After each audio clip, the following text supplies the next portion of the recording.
ألم يأن للذين آمنوا أن تخشع قلوبهم لذكر الله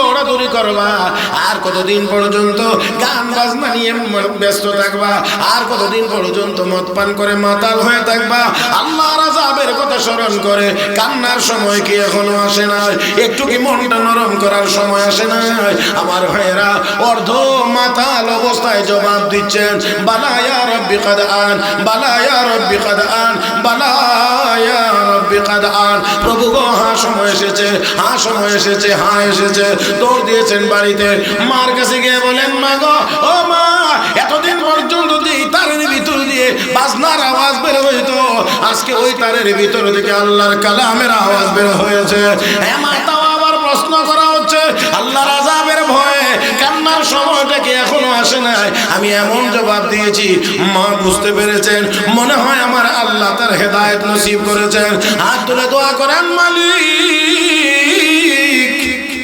আমার ছেলেটাকে দয়া করে তুমি কবুল করে নাও আল্লাহ এই আয়াতের তেলাওয়াত শুনাইয়া মদের আড্ডা থেকে বের করে এনে মহান আল্লাহ জগতের শ্রেষ্ঠ মুহাদ্দিস বানায়া দিয়েছে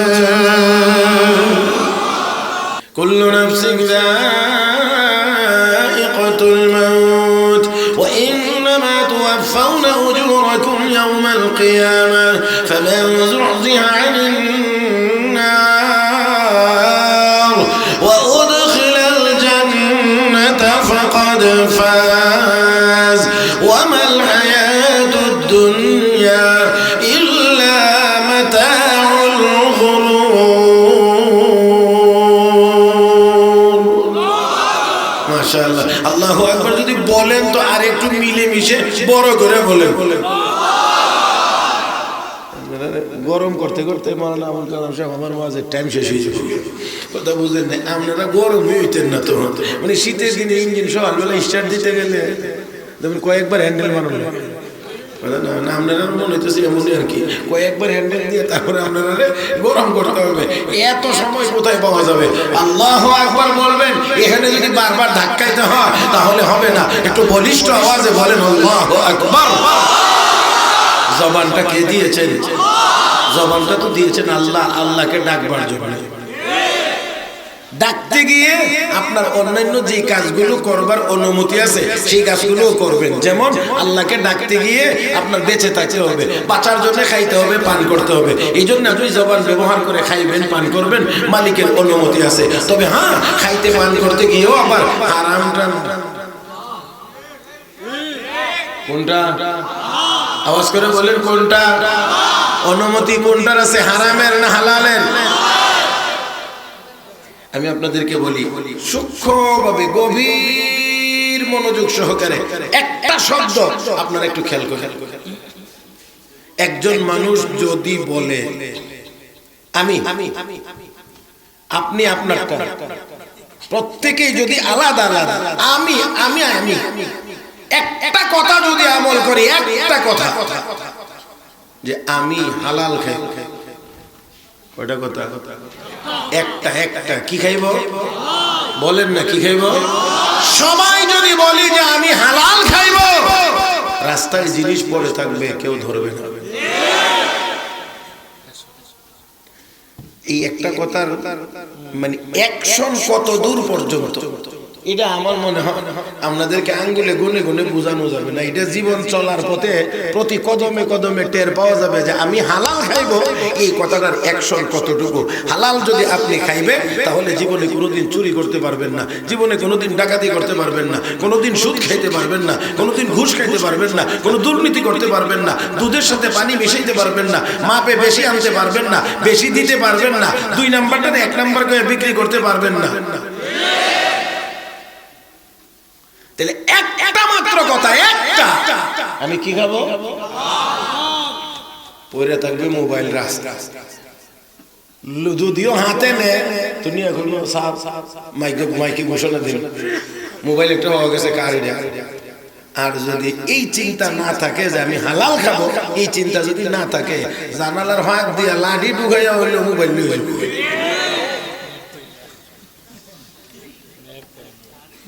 আপনি কি বুঝতে পারছেন যে একটা কথার অ্যাকশন? আজকের দুনিয়াতে আমাদের মুসলমানদের মধ্যে ওই হালাল খাওয়ার চিন্তা মাথা থেকে উধাও হয়ে গিয়েছে। সবার একটাই মাত্র চিন্তা, যেভাবেই হোক আমাকে বেশি টাকার মালিক হওয়া লাগবে। মুহতারাম হাজিরিন, আমি আপনাদেরকে একটা কথা বলি, মনে কষ্ট নিয়েন না। গরুর গোশত খাইবার মনে চায়, হ্যাঁ খাইতে পারলে মজা লাগে, সবার কাছেই ভালো লাগে। তাই বলে মরা গরুর গোশত যেমন খাওয়া যায় না, টাকা কামাই করার দরকার অবশ্যই আছে। তাই বলে অন্যভাবে টাকায় কামাই করা যায় না।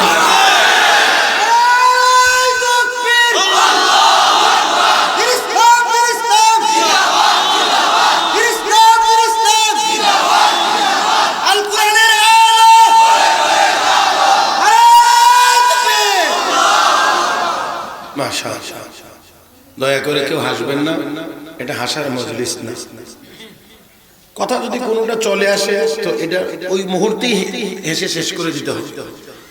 এটাকে চলমান রাখা যাবে না, কারণ হাসি এটা চলমান রাখার জিনিস না। দুর্ভাগ্য আমাদের, আমরা ওয়াজ মাহফিলেও আসি এই হাসির খোরাক নেওয়ার জন্য। অনেকে গিয়ে ইচ্ছাকৃতভাবে হাসির খোরাক দেওয়ার জন্য, হ্যাঁ কথা বলতে গেলে কখনো কখনো দুই এক কথা হাসির চলে আসতে পারে, সেটা ভিন্ন। কিন্তু পরিকল্পনা করে, ইচ্ছা করে হাসানোর জন্য অনেক ওয়াজ মাহফিলে শ্রোতারাও আসে, অনেক বক্তাকেও অনেক বেশি টাকা দিয়ে হায়ার করে আনা। মাহফিলগুলোতে যাওয়ার কথা উদ্দেশ্য হলো মনটা একটু নরম হতো। গুনাহ খাতা করছি এই জন্য আল্লাহর কাছে তওবা হইতো, আর গুনাহ করতাম না এমন ওয়াদা হইতো। আখিরাতের একটু চিন্তা নিয়ে আমরা বাড়ি যেতাম। কথা কোন ঠিক না?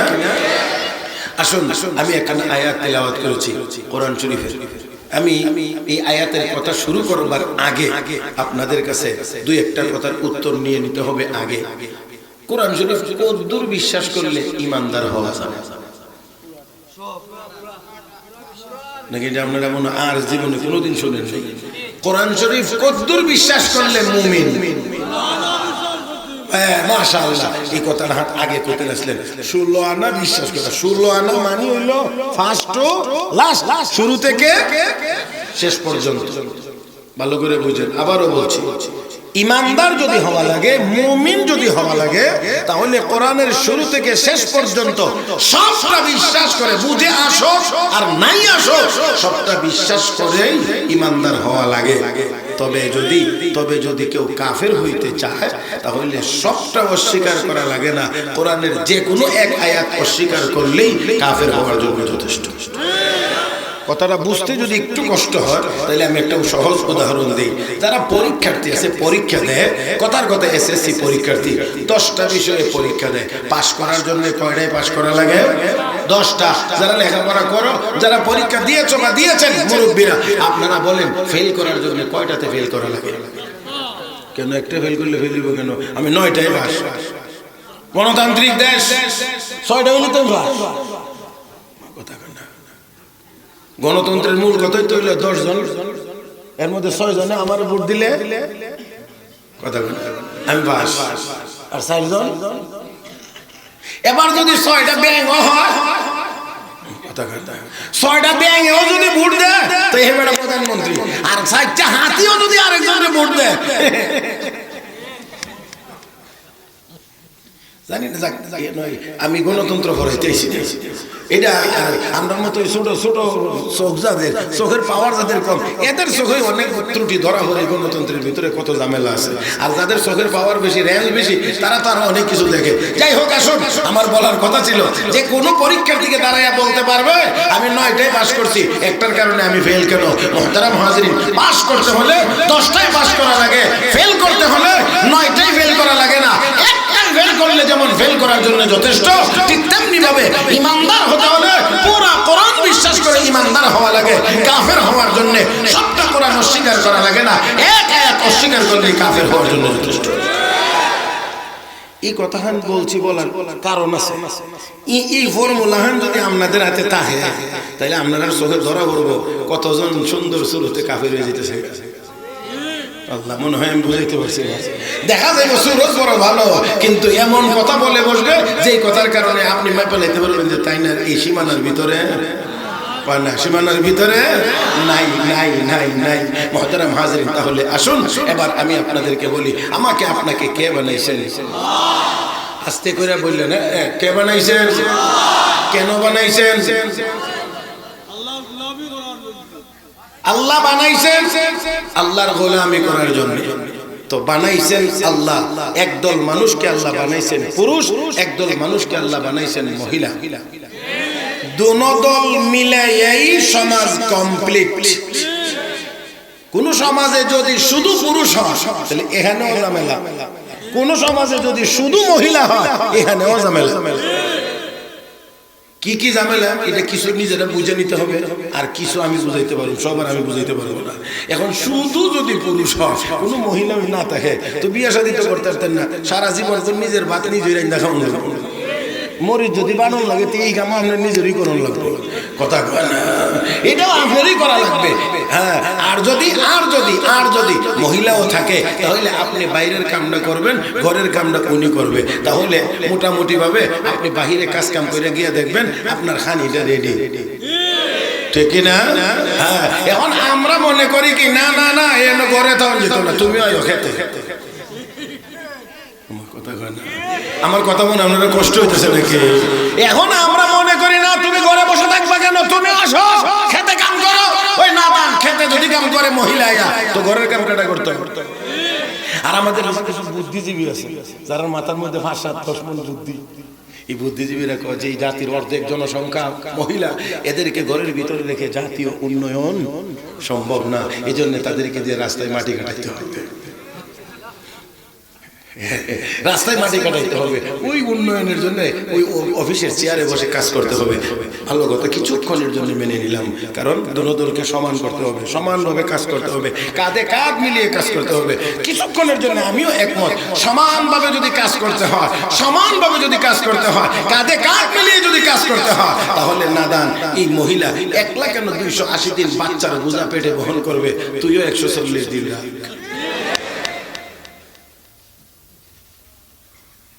তাহলে সমান হইব, নাহলে সমান হইব কেমনে? বুঝাইতে পারছি না? হ্যাঁ, সমান যদি করা লাগে তাহলে অবশ্যই অবশ্যই অবশ্যই অবশ্যই তোমাকে 140 দিন বাচ্চা পেটে রাখতে হবে। যদি পারো না তাহলে মহিলার ঘরের ভিতর থেকে বের করে এনে রাস্তায় কাজ করাইতে পারো না। তোমার কাজ রাস্তায়, মহিলার কাজ কয় না। আমি বলছি না, রাগ আমার উপরে করেন না। এই জন্য আমি যে আয়াত তেলাওয়াত করেছি, আল্লাহ রাব্বুল আলামিন বলেন, وقرن في بيوتكن ولا تبرجن تبرج الجاهلية الأولى وأقمنا الصلاة وآتينا الزكاة وأطعنا الله ورسوله إنما يريد الله ليذهب عنكم الرجس أهل البيت ويطهركم تطهيرا। আল্লাহ রাব্বুল আলামিন বলেন, হে মুসলমান মহিলারা ঘরের ভিতরে থাকো। কই থাকো? কোন না কই থাকতো? দেখে আমার কথা, কার কথা? কার কথা? আল্লাহর কথা। বিশ্বাস করতে কষ্ট হয় অনেকের, মোল্লারা আন্দাজি কথা। ওই যে বলছিলাম কাফের হওয়ার জন্য পুরা কোরআন অস্বীকার করা লাগে না, এক আয়াত অস্বীকার করলেই কাফের হওয়ার জন্য যথেষ্ট। এই কথা বললে, কোরআনের এই কথা বললেও কেউ কেউ বলবে কি মোল্লা মৌলবীরা মহিলারা শুধু ঘরের ভিতরে আটকায় রাখতে চায়। আরে মোল্লা মৌলবীরা রাখতে চায় না, আল্লাহই তো বলছেন অপ্রয়োজনে বাহিরে যাইও না, ঘরের ভিতরে থাকো, তাহলে সম্মান ঠিক থাকবে। যত বেশি বাইরে বাইরেছে তত বেশি বেইজ্জতি হয়েছে। আল্লাহ, আমরা সাক্কা চিনি, সাক্কার মধ্যে টায়ার থাকে, টিউব থাকে, রিং থাকে, কোনটা বেশি নরম এর মধ্যে আমাদের জানা মতে? টিউব হইল নরম, এই জন্য এটারে রাখন লাগে 2 শক্ত জিনিসের মাঝখানে। কিন্তু এই নরমটা যদি আবার না থাকে তাহলে কিন্তু চলবে না। এই নরমটার মধ্যে বাতাস, এই বাতাসটা দিলে টাইট, তখন গাড়ি দৌড়ে, তাই না? এখন এই জন্যে এখন যদি টিউবে আমারে সারা তোর চলস না টায়ার, তুই কেন খালি সবসময় বাইরে থাকবে, আমিও একটু বাইরে যেতাম। আল্লাহ, আমি বুঝাইতে পারছি। আর তুই শুধু বাহিরে বাহিরে থাকবে, আমিও যাব। এবার যদি সেই দাবি অনুসারে টিউব রেন একটু বাইরে দেওয়া হয়,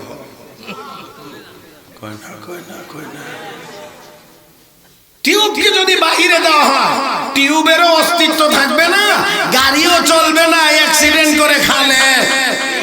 কথা বলেন, কথা বলেন। এই জন্য মহিলারা তুলনামূলক ভাবে নরম। এই কারণে রব্বে কারীম তো ঘরের ভিতরে থাকো, ঘরের কাজ তুমি আঞ্জাম দাও, বাহিরে যাওয়ার চেষ্টা করবে না। যদি ঘরের বাহিরে যায়, টিউবের যেই পরিণতি মহিলাদের হবে সেই পরিণতি, গাড়ির হবে যেই পরিণতি সমাজের হবে সেই পরিণতি। আল্লাহ রাব্বুল আলামিন তাই বলে, বলতি কই থাকতো একটু কই না, কই থাকতো ঘরে থাকতো। এখন শুধু বাইরে, শুধু বাইরে বাইরে বাইরে। এই বাইরে যাওয়াটা ফিরাইয়া ঘরে যেন থাকতে পারে, এই জন্য যে শিক্ষাটার দরকার, এই শিক্ষাটা হলো মহিলা মাদ্রাসার শিক্ষা। এই জন্য এন আইলে দেখবেন উর্দুর পরও যেটা ইডাও বুরকা, হ্যাঁ এর থেকে কত বড় তার রাস্তা দিয়ে ঘুরতেছে, খবরও নাই, মেসে বললো ধাক্কা লাগে। মিয়া হাসলেন কেন? এটা দুঃখের চোটে দিচ্ছে।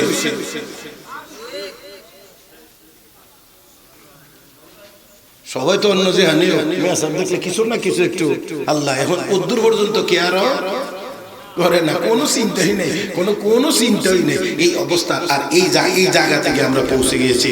মনে রাখতে হবে, মনে রাখতে হবে, মনে রাখতে হবে, নেককার মা থাকবে তো নেককার সন্তান প্রোডাকশন হবে, নেককার মা থাকবে না তো নেক সন্তানের আশা করা যায় না।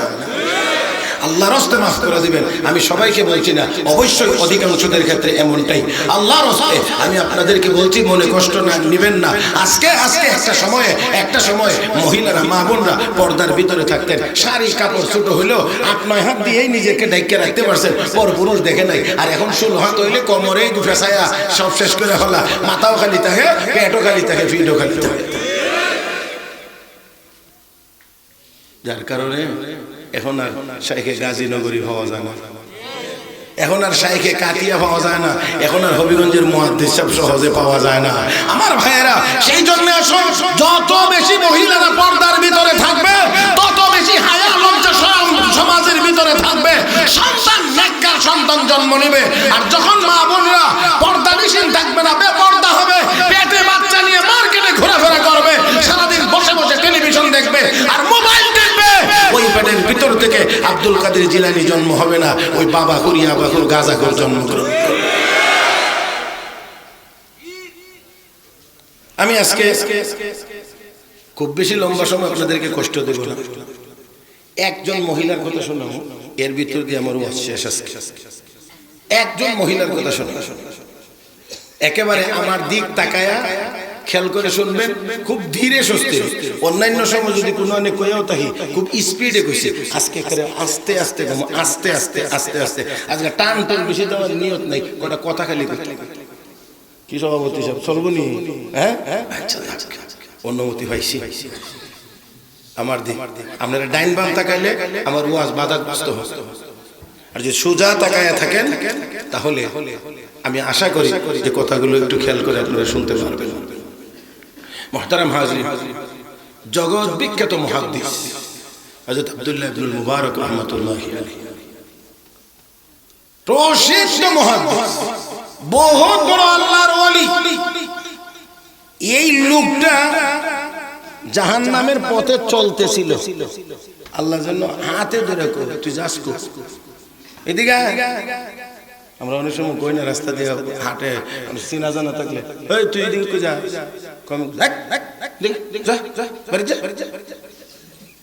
আল্লাহর এই বান্দাটা এরকমই হাঁটতেছিল, এরকমই চলতেছিল। আল্লাহ কুদরতি হাতে ধইরা, তুই কই ওইদিকে কই যাস, ওইদিকে কই যাস, এদিক থেকে এইদিকে, আমি তোকে যুগের শ্রেষ্ঠ মুহাদ্দিস বানাইব। হযরত আব্দুল্লাহ ইবনে মুবারক রাহমাতুল্লাহি আলাইহি জীবনের প্রাথমিক অবস্থায় মদ পান করতেন, গান গাইতেন, দোতারা তিনতারা বাজায়। একটার সাথে একটা সম্পর্ক ভালো আছে, এই জন্য নিয়মিত যারা টেলিভিশন দেখে, নাটক সিনেমা দেখে, এদের মধ্যে কিছুদিন পরেই মাশাআল্লাহ না বুঝলে নাই, সব কি আর আমি একেবারে আপনাদের গুলাইয়া দিতে পারবো? কিছু বুঝে নিতে হবে, বুঝে নিটা আল্লাহর ফজল করমে এখনো পর্যন্ত। সেই জন্য আমি বলি এখনো পর্যন্ত আল্লাহর ফজল করমে আমাদের মাদ্রাসার কোনো শিক্ষক, কোনো ছাত্র, কোনো মুহতামিম, কোনো সহকারী, মসজিদের ইমাম, মুয়াজ্জিন, খতিব, তারাবির ইমাম, ঈদগার ইমাম, কোনো একটা মিয়া সাহেবের হাতে আজও পর্যন্ত একটা মদের বোতল পাওয়া যায়নি। কষ্ট হইতেছে, কথা বুঝেননি আমার। সে আল্লাহর বান্দা হযরত আব্দুল্লাহ ইবনে মুবারক রাহমাতুল্লাহি আলাইহি মক্কা শরীফে হজ করলেন। হজের পরে ওনার মনে হইছে একটু হজ তো করলাম, হজ তো কাবা শরীফ তো সাফা মারওয়ার মধ্যে দৌড়াদৌড়ি, তারপরে আরাফা, মিনা, মুজদালিফা, তো মক্কা শরীফ তো সবটা দেখা হলো। আচ্ছা একটু ঘুরে ঘুরে দেখি তো এই মক্কা শরীফটা কেমন, কারণ এটা তো পৃথিবীর শ্রেষ্ঠতম জায়গা। এখানে একটা কথা আছে, ছোট্ট কথা, সূক্ষ্ম কথা। আমরা যে এখন আছি জমিনে, জমিনের উপরে, এটাকে বলা হয় জহরুল আরদ, জমিনের পিঠ। আর মানুষ মারা যাওয়ার পরে যে দাফন করা হয় এই কবর, এটা হলো বাতনুল আরদ, জমিনের পেট। কথা বুঝছেন? এখন আমরা আছি জমিনের পিঠে, মরলে যাব পেটে। এই পিঠের দিক দিয়ে মক্কার দাম বেশি, পেটের দিক দিয়ে মদিনার দাম বেশি। পিঠের দিক দিয়ে কেন মক্কার দাম বেশি? إن أول بيت وضع للناس للذي ببكة مباركا وهدى للعالمين فيه آيات بينات مقام إبراهيم ومن دخله كان آمنا ولله على الناس حج البيت من استطاع إليه سبيلا ومن كفر فإن الله غني عن العالمين.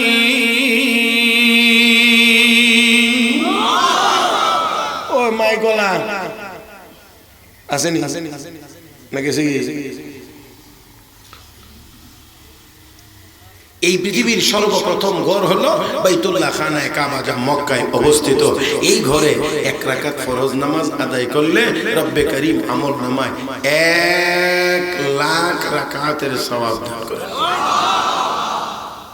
তো এই ঘরটা মক্কায় অবস্থিত, এই জন্য জমিনের পিঠের দিক দিয়ে মক্কার দাম বেশি। আর যেহেতু মদিনার জমিনের পেটের ভিতরে মুহাম্মদুর রাসূলুল্লাহ শুয়ে আছেন, এই জন্য মদিনার জমিনের পেটের দিক দিয়ে মদিনার দাম বেশি। এই কারণে কবি বড় সুন্দর করে বলেছেন, রহে মেরা মাসকান, রহে মেরা মাসকান হাওয়ালি কাবা, বনে মেরা মদফন দিয়ারে মদিনা। জমিনের উপরের ঘরটা যেন আমার কাবা শরীফের আশেপাশে হয়, আর মরার পরে আমার দাফনটা যেন মদিনাতে হয়, রাসূলের শহরে হয়। ভাইরা, এটা এক আবেগ, এক অনুভূতির জায়গা। আমার মনে হয় এটা ভাষাগত দিক দিয়ে না বোঝানো যাবে না বোঝা যাবে। যদি আপনার সেই অনুভূতি থাকে, তাহলে অবশ্যই আপনি সেই আলোকেই, সেই আঙ্গিকে বোঝার চেষ্টা করবেন। মক্কা কোন জিনিসের নাম, মদিনা কোন জিনিসের নাম, এটা আমার মনে হয় শুধু শব্দগতভাবে বোঝানো সম্ভব না। যদি বুঝতে হয় তাহলে এখানে যাইতে গেলেই বুঝবেন যে এটা কোন জায়গার নাম। আল্লাহ আপনাদেরকে বারবার যাওয়ার তৌফিক দান করেন। আপনাদের বরকত আল্লাহ যেন আমাকেও বারবার যাওয়ার তৌফিক দান করেন। যাক, আমি কথা অনেক বলে ফেলেছি।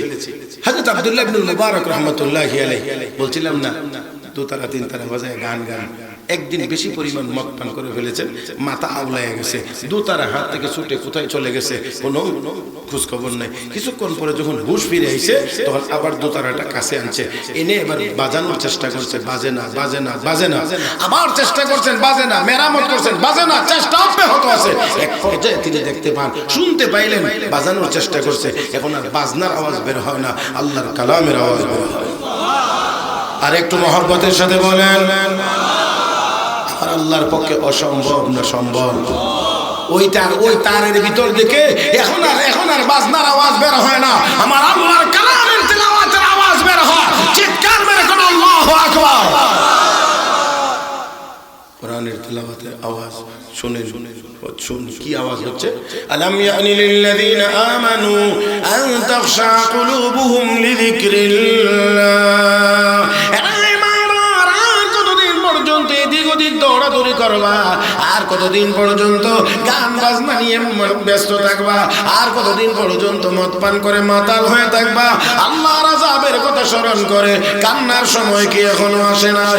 একটু কি মনটা নরম করার সময় আসে নাই? আমার ভাইয়েরা অর্ধ মাতাল অবস্থায় জবাব দিচ্ছেন, বালা ইয়া রাব্বি কাদ আন, বালা ইয়া রাব্বি কাদ আন, বালা ইয়া রাব্বি কাদ আন। প্রভু গো, হ্যাঁ সময় এসেছে, হ্যাঁ সময় এসেছে, হ্যাঁ এসেছে।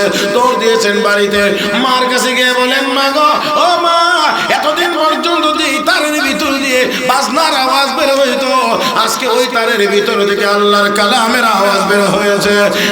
তাও আবার প্রশ্ন করা হচ্ছে আল্লাহর আযাবের ভয়ে কান্নার সময়টা কি এখনো আসে নাই? আমি এমন জবাব দিয়েছি, মা বুঝতে পেরেছেন, মনে হয় আমার আল্লাহ তার হেদায়েত নসিব করেছেন। হাত তুলে দোয়া করেন, মালিক আমার ছেলেটাকে দয়া করে তুমি কবুল করে নাও। আল্লাহ এই আয়াতের তেলাওয়াত শুনাইয়া মদের আড্ডা থেকে বের করে এনে মহান আল্লাহ জগতের শ্রেষ্ঠ মুহাদ্দিস বানায়া দিয়েছে। তিনি আবার ইমামে আযম আবু হানিফা রাহমাতুল্লাহি আলাইহি ছাত্র হওয়ার সৌভাগ্য অর্জন করেছেন। আল্লাহ ওনাকে ইমামে আযম আবু হানিফার ছাত্র বানায় দিয়েছেন। মুহতারাম হাজিরিন, শেখ আব্দুল্লাহ ইবনে মুবারক রাহমাতুল্লাহি আলাইহি এবার মক্কায় গিয়ে ঘুরছেন, খুঁজছেন, দেখছেন, আর এমন সময় দেখেন একজন মহিলা সুতি কাপড়ের ওড়না দিয়ে পেঁচায়া একেবারেই শরীরটা দেখে এমন ভাবে বসা আছে, পোশাকে আশাকে দেখে শুধু কদ্দুরই বোঝা যায় যে একজন মহিলা, আর কিছুই বোঝা যায় না। আমরা সব সময় দেখছি কোনো পুরুষ মানুষ দেখলে মহিলার রাস্তা থাকলে আস্তে করে সাইডে এমন ভাবে তারা রয়েছে, বুঝবার কোনো কায়দা নেই, খালি বুঝছে উদ্ধার হয়েছে একজন মহিলা। এখন মাশাআল্লাহ কি এর মুরব্বি আর কি এর মেয়া সাহেব আর কি এর জোয়ান আর কি, মহিলার হাত লাগানো দেখলে বোঝা যায় রাস্তা সাইডে দিয়ে আমি নিচে দেখি। হাসছেন না, খালি ঠিক বললেন না। এই ঠিক বলে বলে আর কতদিন পার করবেন? একটু কি সংশোধন করার দরকার না? আসুন না সবাই একটু চেষ্টা করি, একটু সংশোধন করার, একটু চেষ্টা করি। আল্লাহ আমাদের সবাইকে তৌফিক দান করুন। মুহতারাম হাজিরিন, হযরত আব্দুল্লাহ ইবনে মুবারক রাহমাতুল্লাহি আলাইহি এই অবস্থা দেখে শুধুমাত্র গিয়ে সালাম দিলেন, আসসালামু আলাইকুম ওয়া রাহমাতুল্লাহ, শুধু সালাম দিলাম। এখন সালামের জবাব তো হলো ওয়া আলাইকুম আসসালাম ওয়া রাহমাতুল্লাহ, কিন্তু আল্লাহর বান্দি জবাব দেন সালামুন কাওলাম মির রাব্বির রহিম। আরে বলতো ওয়া আলাইকুম আসসালাম না, কয়ে কো সালামুন কাওলাম মির রাব্বির রহিম। একটু দৃষ্টি আকর্ষণ হচ্ছে। হযরত আব্দুল্লাহ ইবনে মুবারক বলেন, ও মহিলা, তুমি এখানে কি করো? তুমি এখানে কি করো? মহিলা জবাব দেয়, মাইয়ুদলিলিল্লাহু ফামা লাহু মিন হাদ। আল্লাহ যদি কাউকে গুমরা করে দেন, পথভ্রষ্ট করে দেন, তাহলে তাকে আর পথ দেখানোর কেউ। আমরা এটাও বুঝি না যে সব মালিক, সব ক্ষমতা, সব পাওয়া কার হাতেও? না না, আসতে কেন, কালকে নাস্তার পরে বাকিটা কয়ে বলেন না, সব ক্ষমতা কার হাতে? আমি যে হাত নাড়াইতেছি এটাও আল্লাহর দেওয়া ক্ষমতা, কথা বলতেছি এটাও আল্লাহর দেওয়া ক্ষমতা, আমার শরীরে যে একটু নড়াচড়া করছে এটা আল্লাহর দেওয়া ক্ষমতা। কিন্তু এটা আমাদের সবার মনে থাকে না, মনে থাকে না, পরে না থাকার কারণে যা হবার তাই হয়। একেবারে নিজের মানুষ আপনজন খুঁজে খুঁজে বাচ্চা নিয়ে জায়গায় জায়গায় সেটিং দেওয়ার পরেও আমার আল্লাহর যখন ফয়সালা হয়ে গেছে 45 মিনিটের বেশি আর সময় নেই। وَإِذَا أَرَادَ اللَّهُ بِقَوْمٍ سُوءًا فَلَا مَرَدَّ لَهُ وَمَا لَهُم مِّن دُونِهِ مِن وَالٍ জোরে। আল্লাহ রাব্বুল আলামিন সব ক্ষমতার একক মালিক। যারে যদ্দুর দে, যারে যদ্দুর দেন এ উদ্দুরই পায়। দেখবেন অনেক মানুষ জোয়ান মাথার মধ্যে 1.5 মনোজনী বুঝা লইয়া দৌড়াইয়া যাইতেছে গা। এর সময় বয়সী হই আর একজন যুবক খালি জান্ডা লইয়াই হাঁটতে পারতেছে না অসুস্থতার কারণে। আল্লাহ বুঝাইয়া দেন, আল্লাহ বুঝাইয়া দেন। এই কি নিয়ে নাড়াচাড়া করে দেখছ না? তোর মতো এটা দেখছ না যে একটু হাঁটতে পারতেছে না? মুহতারাম হাজিরিন, এই কথাগুলো যেন আমাদের ভিতরে থাকে যে সবকিছুর একমাত্র মালিক। যাক মহিলা যখন বলছে এখানে কি করো, আল্লাহ যদি কাউকে পথ ভুলাইয়া দেয় তাহলে পথ দেখানোর আর কেউ নাই। হযরত আব্দুল্লাহ ইবনে মুবারক রাহমাতুল্লাহ আলাইহি বুঝলেন যে আমি বুঝতে পারছি মহিলাটা রাস্তা ভুলে এখানে এসে বসে। এটা তখনকার সময় রাস্তা ভুলার কিছু সম্ভাবনা ছিল। আর নবী 1500 বছর আগে উম্মতকে কি শিখাইছেন? হাজী সাহেব যারা আছেন, উলামায়ে কেরাম যারা আছেন, তারা একটু গভীরভাবে চিন্তা করলে আপনারা দেখবেন যে আল্লাহ রাসূল হজ এবং উমরার দোয়াটা কি, ইহরামের পরে যে দোয়াটা বলা লাগে, আল্লাহুম্মা ইন্নী উরিদুল হজ্জ ফায়াসসিরহু লি ওয়া তাকাব্বালহু মিন্নি। আল্লাহ আমি হজের নিয়ত করছি, আমার জন্য সহজ করে দাও, কবুল করে নাও। এই জন্য এজেন্সি ওয়ালারাও যত হাজি আছে, যত সবক ফরায়া শিখা, এর মধ্যে ইনে হইলো মানে আরবি না হলে খালি বাংলা করেন যে আল্লাহ সহজ করে দাও, কবুল করে নাও, আল্লাহ সহজ করে দাও, কবুল করে নাও। এই যে দোয়া 1500 বছর আগে যখন আল্লাহর নবী হজ করছিলেন সব সাহাবায়ে কেরামকে নিয়ে, তখন মাত্র 1.25 লক্ষ সাহাবায়ে কেরাম ছিলেন। হাজী সাহেব 1.25 লাখ। কথা কোন হাজী সাহেব 1.25 লাখ হাজী এই পুরা মক্কার এরিয়ার ভিতরে, তত বেশি কোনো কিছুই না। কিন্তু তারপর আল্লাহর নবী এই দোয়া উম্মতকে শিখাইলেন, ফায়াসসিরহু লি, আল্লাহ আমার জন্য সহজ করে দাও, আমার জন্য সহজ করে দাও। আমার কাছে মনে হয় যেন আল্লাহর নবীর সামনে এই 2024 সালের বা 20 সালের বা 18 সালের 16 সালের বা 2000 সালের পরের এই দৃশ্যটা যেন আমার নবীর চোখের সামনে আল্লাহ তুলে ধরেছিলেন। আর এই জন্য দেখে দেখে বলছিলেন 35-40 লাখ মানুষ একখানে হইব রে, এটা খুব ধাক্কা-ধাক্কি হইব, ঝামেলা হইব। এই জন্য উম্মতের দোয়া শিখাইয়া গেছেন, তুই আল্লাহর কাছে দোয়া কর, আল্লাহ ফায়াসসিরহু লি, আল্লাহ আমার জন্য সহজ করে দাও। আল্লাহ যদি সহজ না করে দেন, বুড়াটা না জোয়ানটাও গিয়ে ঠিক মতো হজ করতে পারবে। আর আমাদের দেশে অনেক মুরব্বী আছে সোজা বাংলাদেশে আসতে পারে না, এবারে মক্কা মদিনা ঘুরে কালা হাতরের ভিতরে মুখটা বড় সমাটা দিচ্ছে, আসলে খান্দা তুই যেতেছে। আলহামদুলিল্লাহ সুম্মা আলহামদুলিল্লাহ, আল্লাহ আমার বহুবার নেওয়া হয়েছে, গিয়ে একবার দেখছি কি অবস্থা। ঠিক মতো একটা কোণে যদি লাগে, কিছু কিছু লোক আছে আমরা উপরে দেয় 1 ফুট উপরে থাকে মাথা, এমনি তখন লাগে। কথা বুঝেন না? এটি যখন যাইবার মনে চায় তখন যে সুজা যাওয়া শুরু করে কোনাকুনি, এর ভিতরে যদি কেউ একটু মানে ডিস্টার্ব হতে,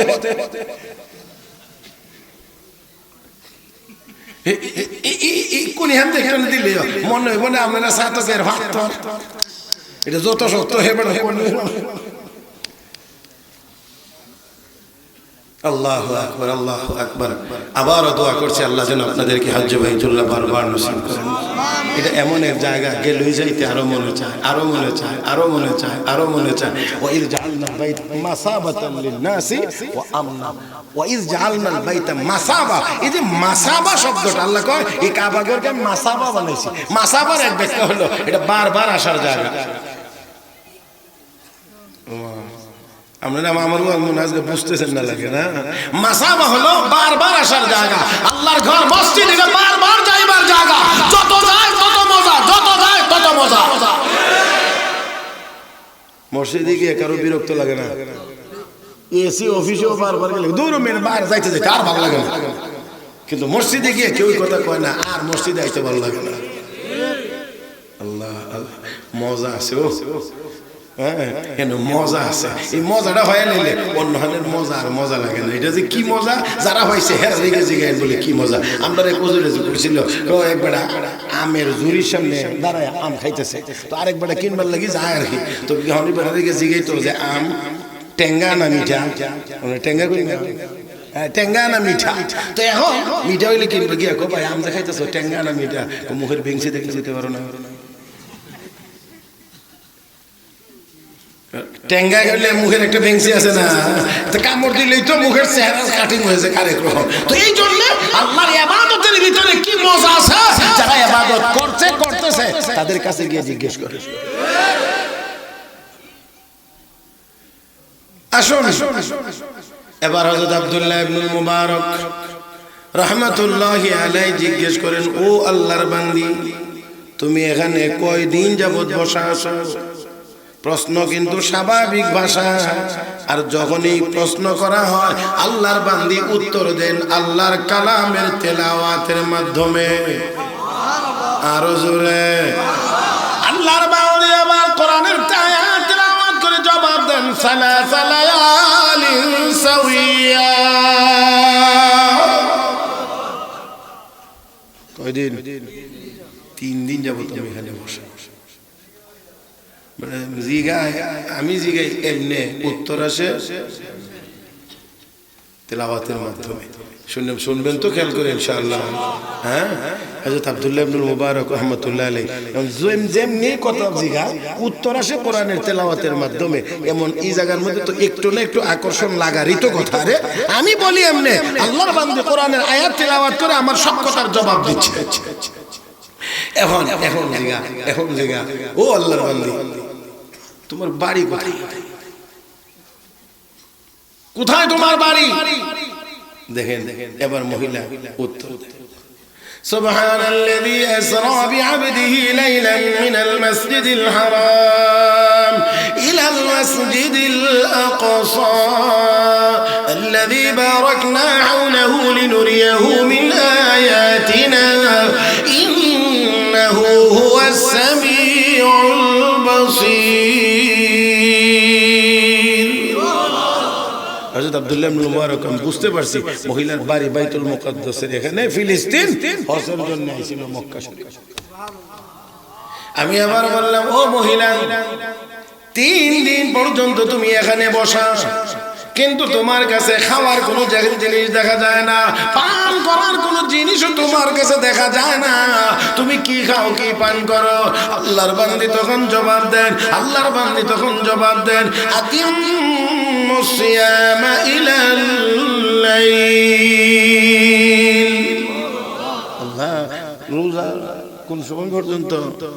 রাত পর্যন্ত। মানে তার মানে বুঝাই দিলেন সে কিদার। আস্তে করে কিদার, রোজাদার।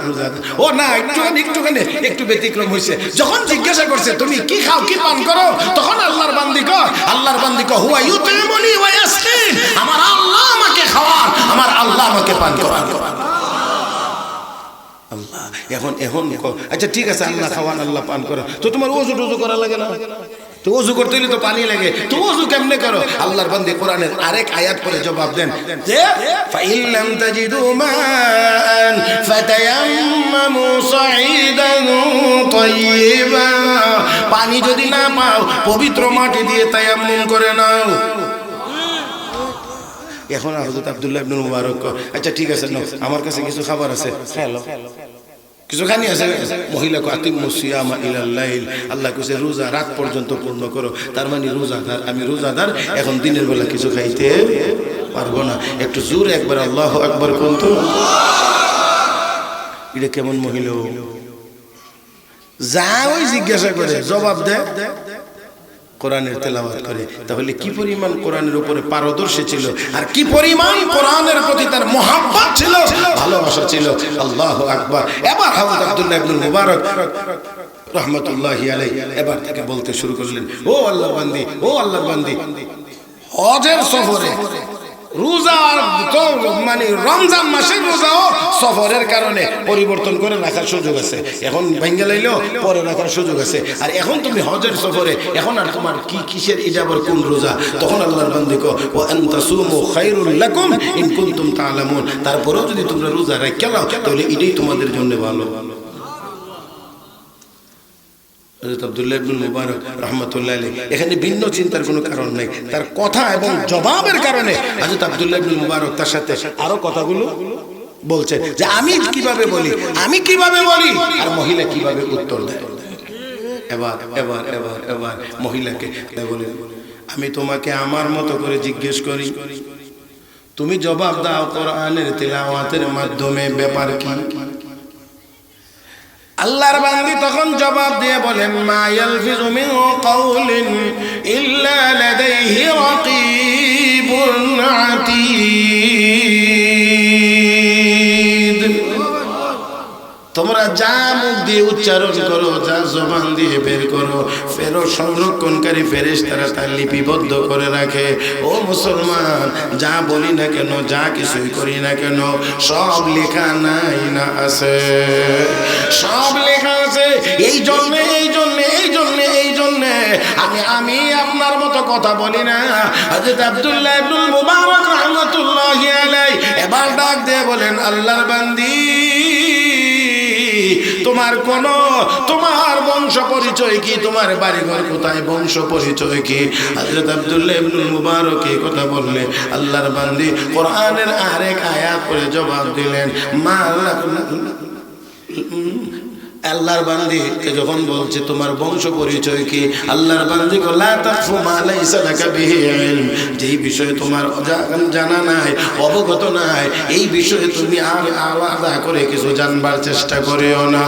এই বিষয়ে জানার দরকার নাই। হযরত আব্দুল্লাহ ইবনুল মুবারক রাহমাতুল্লাহি আলাইহি এবার বলেন, ঠিক আছে, সরি, ভুল হয়ে গেছে। হযরত আব্দুল্লাহ ইবনুল মুবারক যখন এই কথা বললেন, ঠিক আছে, আমি আর এই কথা বলবো না, আর এই সম্পর্কেও খোঁজ নেব না, ক্ষমা করে দেন। আল্লাহর বান্দি কোরআনের আরেক আয়াত তেলাওয়াত করে জবাব দিয়ে বলেন, লা তাসরিবা আলাইকুমুল ইয়াউম ইয়াগফিরুল্লাহু লাকুম, তোমার বিরুদ্ধে কোনো অভিযোগ নাই, আল্লাহ যেন তোমাকে মাফ করে দেন। চিৎকার মেরে কোন আল্লাহু আকবার।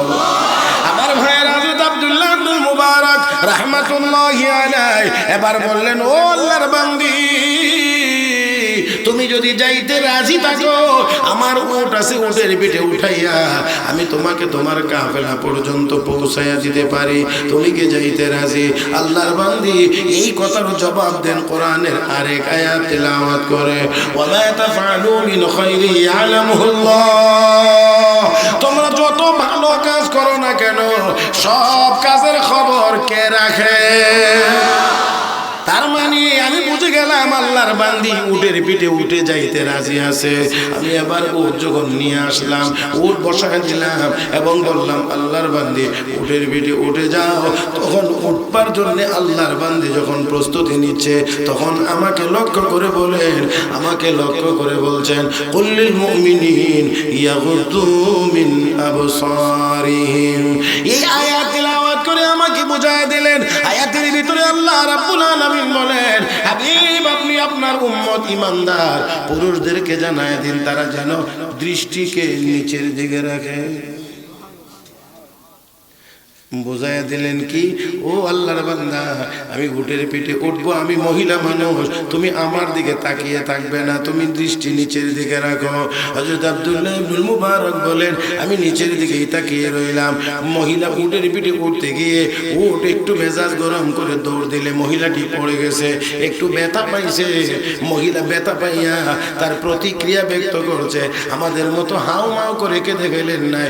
মহিলা ডাক দিয়ে কয়, মা আসাবাকুম মিন মুসিবাতিন মা আসাবা মিন মুসিবাতিন ফাবিমা কাসাবাত আইদিকুম, যত বিপদে আপদে পড়ো এটা সবগুলো তোমাদের হাতের কামাই। আমি আবার বললাম, আল্লাহর বান্দি একটু অপেক্ষা করো, আমি উটটাকে এবার নিয়ে আসি, শক্ত করে বেঁধে দেই। নিয়ে আসলাম, সুন্দর করে বসায় দিলাম, এবার বেঁধে দিলাম। আল্লাহর বান্দিকে এবার বললাম, এবার গিয়ে উঠেন। এখন আল্লাহর বান্দি গিয়ে উঠছেন, আমিও সামনে উঠলাম। উট দাঁড়াইছে, এখন মহিলা বাহনে ওঠার দোয়া পড়ে, সুবহানাল্লাযী সাখারা লানা হাযা ওয়া মা কুন্না লাহু মুকরিনিন ওয়া ইন্না ইলা রাব্বিনা লামুনকালিবুন। এই দোয়া পড়ছে, এটা বাহনে চড়বার দোয়া, এই দোয়া পড়ছে, আমিও সামনে। এবার উট চালাইতে লাগলাম। উট চালাইতে গিয়ে আমি এখন জোরে জোরে জোরে জোরে চিৎকার করি, আমি জোরে জোরে চিৎকার করি, উট দ্রুত গতিতে চলে।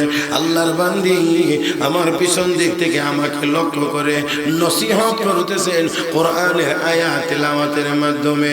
ওয়াকসিদ ফি মাশিক واغضض من صوتك إن أنكر الأصوات لصوت الحمير। ও আল্লাহর বান্দা, গতি একটু কমাও, চিৎকারের আওয়াজও কমাও। আওয়াজের মধ্যে নিকৃষ্ট আওয়াজ হলো গাধার আওয়াজ, জোরে জোরে চিৎকার বেড়ে ওঠে। আমি আওয়াজ কমাইলাম, গতিও কমাইলাম। এখন আমি একটু গুনগুন করে শের আশার পড়তেছি আর উট চালাইতে আছি।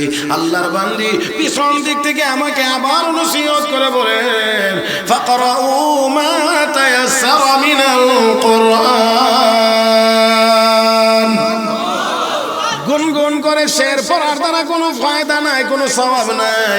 আল্লাহর কোরআন থেকে যতটুকু জানো তা তেলাওয়াত করো, তেলাওয়াত করলে সওয়াব হবে। এই কথা বললে হযরত আব্দুল্লাহ ইবনুল মুবারক রাহমাতুল্লাহি আলাইহি স্তম্ভিত হয়ে বললেন, আল্লাহর বান্দি গো, তুমি তো বড় সৌভাগ্যবান, ভাগ্যবতী একজন মহিলা। আল্লাহর বান্দি এই কথারও জবাব দেন কোরআনের আরেক আয়াতের তেলাওয়াতের মাধ্যমে, ওয়া মা ইয়াযাক্কারু ইল্লা উলুল আলবাব।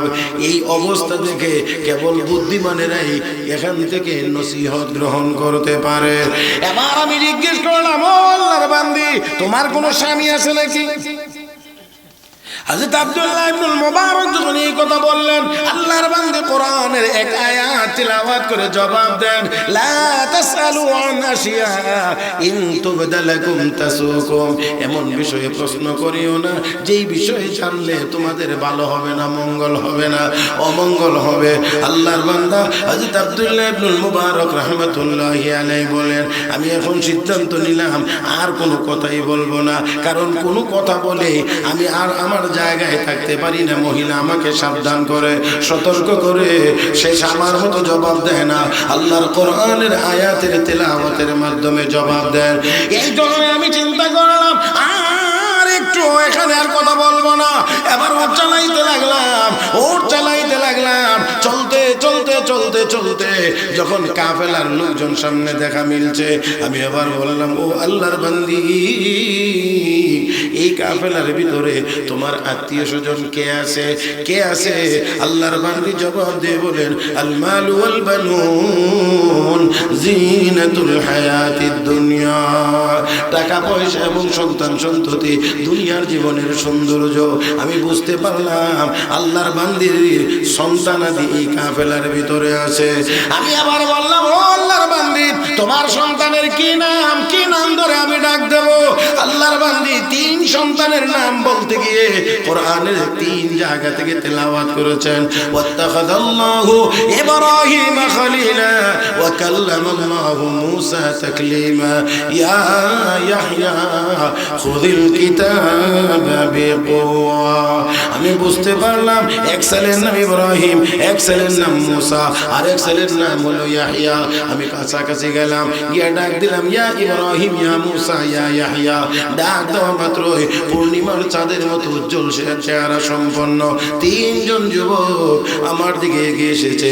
আমি মহিলার দিকে ইশারা করলে তারা বুঝতে পেরেছে তাদের মা, তারা রিসিভ করেছে, গ্রহণ করেছে, এক জায়গায় নামছে।